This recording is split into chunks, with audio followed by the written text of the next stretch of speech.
Think about it. You can look at any business, and if you want to know what shifts a business, what shifts your life, there's one force: decision-making.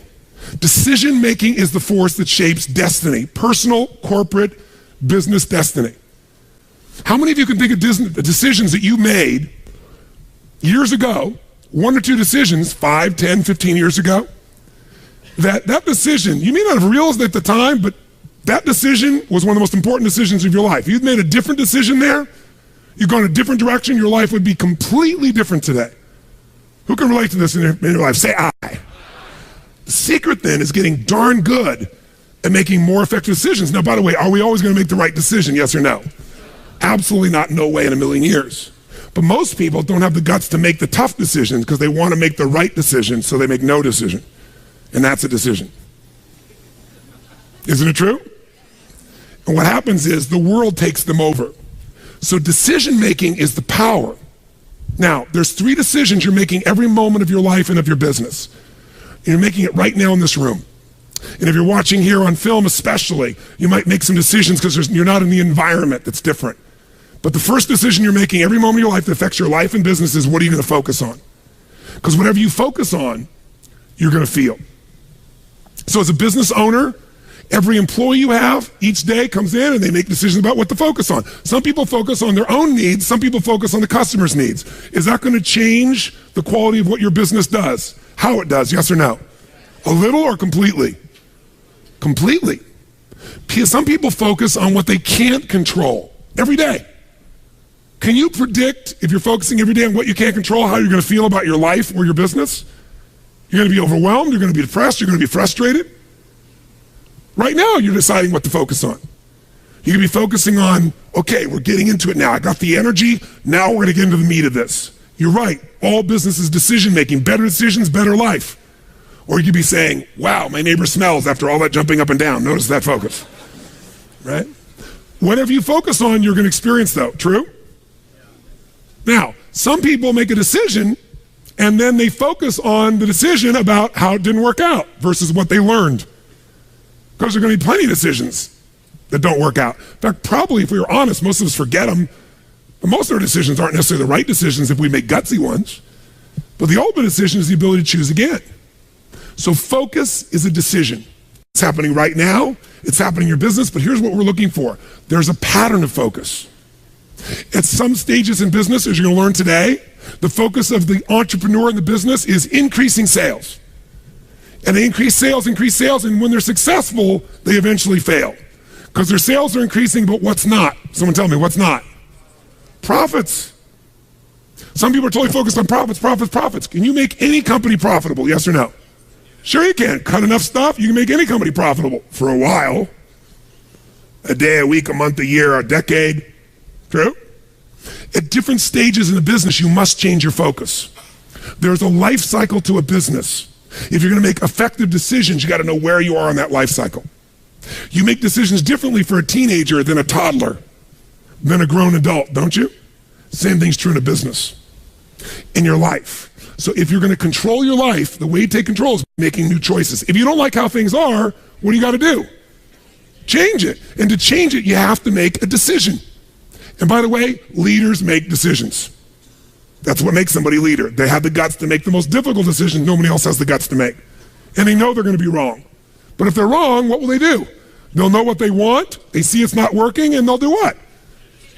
Change it, which means they'll make another decision, do something new, and see if it works. That's the essence of how we grow. So first decision controls your life is focus. Lots of patterns. Some people focus on what they can control, some focus on what they can't control. Some focus on customers, as I said, some focus on themselves. If you've made this whole business about meeting your needs, you can run a successful business, but it'll be a job. Because you'll never be able to sell it.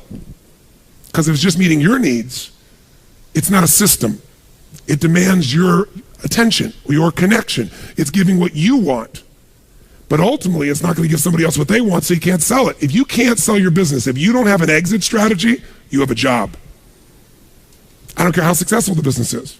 That doesn't mean you have to sell the business. But one of the most important decisions you make in business is, ultimately, if I was going to sell this, if I chose to, I have to know who would I sell this to so that I have long-term value, not just an income along the way. I have this critical mass hit. I get a multiple of my business.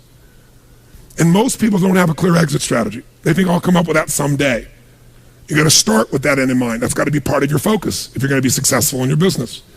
I can remember a gentleman who's built CAA in Hollywood, his largest, most successful agency, right? Michael Ovitz, remember that name? He put together Nike and Coca-Cola and these billion-dollar deals. And eventually, Mike Ovitz went to go sell that business. He'd never thought through an exit strategy, and he got almost nothing for it. Because the laws prevented him from selling it to a studio. He had to sell it to some of his employees for pennies on its real value. Now, Mike found a way to make money later on in another place off of Disney. But the bottom line is, the guy didn't have an exit strategy. Even though it was brilliant, made lots of money, in the end didn't get the value. Focus. Your first decision is, what are you going to focus on? Second decision, the minute you focus on something, you're going to feel it. So if you focus on, oh my God, the economy's coming apart. My industry's, people are not buying my product or service. They're shutting it down. Consumers are not spending the money. Is that going to affect your state? Yes or no? Now, should you lie to yourself and just pretend there aren't challenges? No. But you're going to have to focus instead on, what am I going to do? What's the need that's still there? In any marketplace, there's always still people buying. I've seen it throughout the years.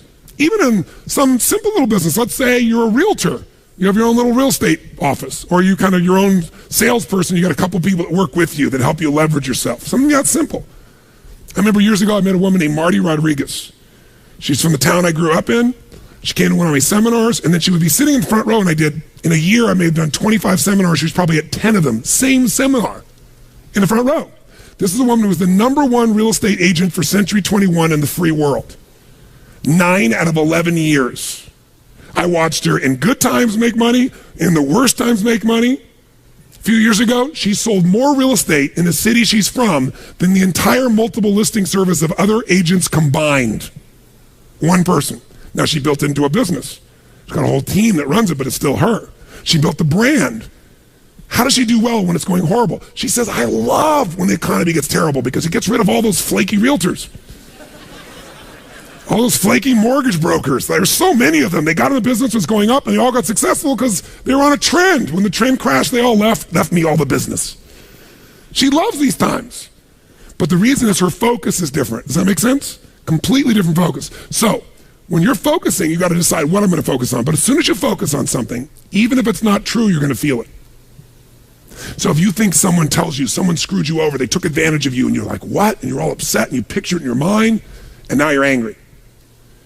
And then later you go to confront this person and you find out it wasn't true.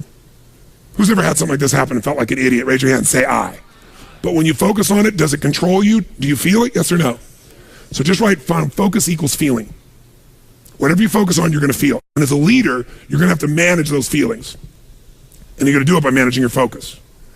By the way, if you're going to lead other people, do you have to create a focus for the company, for the organization to be successful? Yes or no?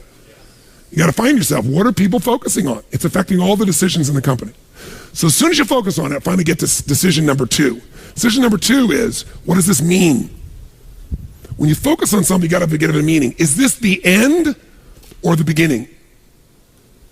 If you think this is the end of your business, the end of opportunity, the end of our economy, are you going to feel differently and act differently than if you think it's the beginning? Yes or no? See, the difference between Joe Kennedy with $4 million in 1929 and Joe Kennedy with $180+ million in 1932, that big a jump, different focus, different meaning. When everybody else said it was the end and they were focusing on how to survive, he was focusing on how to take market share, he was focusing on what the opportunities were. The meaning for him was, is this the greatest opportunity of my lifetime? There'll never be another time like this. And he made enough money in that time that took care of all his heirs after that for decades to come. All because he had a different focus and a different meaning. Listen, if you're in an intimate relationship and you think it's the end of that relationship, are you going to treat that person the same way as if you think it's the beginning? Yes or no? No. Somebody's laughing over here. They know. No way. But you know what? In the beginning of a relationship, what will you do for somebody you love? What will you do for them? Come on, what? What? If they say, would you take out the trash? What do you say? I'll take out the trash, of course. What else would you like me to do? Isn't it true?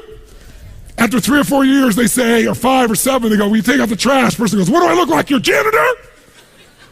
And they go, I don't know what it is. We don't seem to have the same attraction. I don't know what happened. Here's what I tell people. Treat people at the end of the relationship like it's the beginning and there won't be an end. And that's not just your intimate relationship. What if your customers, what if you fell in love with your customers, with your clients, more than your product, more than your company?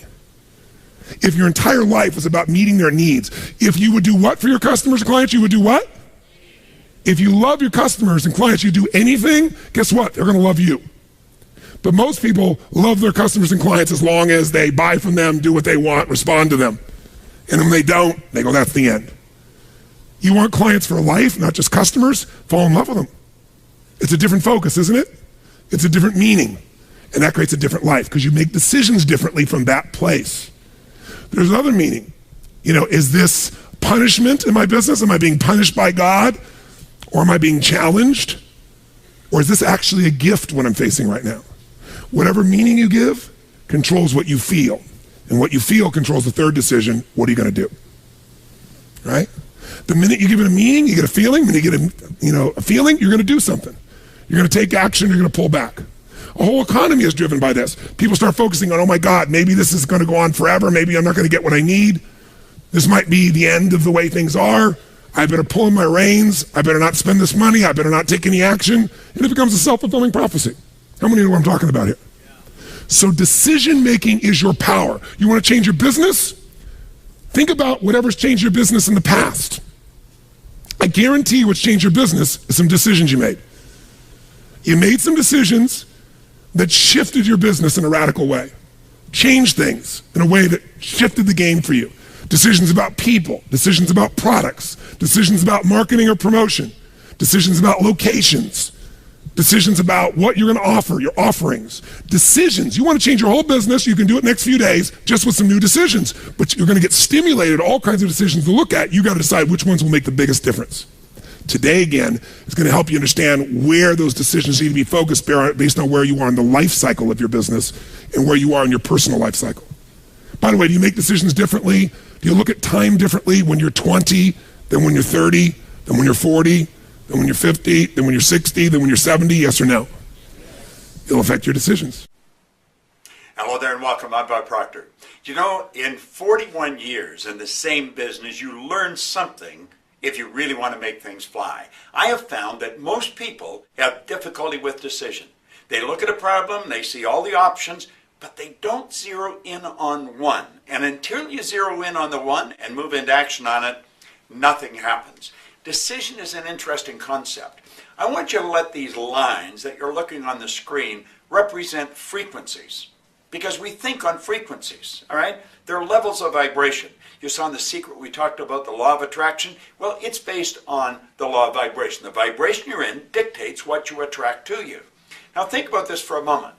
Each frequency, or each level of vibration, is referred to as a frequency, and you and I think on frequencies. Now I want you to let the puffy little clouds on this specific frequency represent your thoughts, the ideas that come flying into your mind. Now it's the thoughts you think that dictate the results you're going to get. Play with it for a moment. Take a look at your results. Take a look at your business. Take a look at the profit. Take a look at the sales. Do you know something? Your results are based on what's been going on inside in the past. Now, if you're letting the economy dictate what's going on in here, you're going to play a losing game. But at any rate, we're moving along like that. And then we get an idea. We say, this is really what I want to happen. And we set a target that we're going to shoot at. Now, here's the problem that most people make. They say, I'm going to do that as soon as I find the money. Do you know something? You're never going to find the money. I'm going to take that vacation as soon as I find the money. I am going to open another office in another city and expand my business as soon as I find the money. Do you know, you're always looking for what you think you need to get to where you want to go on the frequency you're on. It doesn't work that way. You've got to be courageous. You've got to step out and say, I'm going to do this, and I'm going to do it now. Hillary didn't know how to get to the top of the mountain until after he got there. The Wright brothers didn't know how to get into the air until after they got there. The second you make the decision, bingo, you flip your brain onto a different frequency, and the thoughts start rolling into your mind. Do you know something? This is one of the most important lessons I've ever learned. It's helped me earn millions, and it'll help you do the same. This is Bob Proctor, and thank you.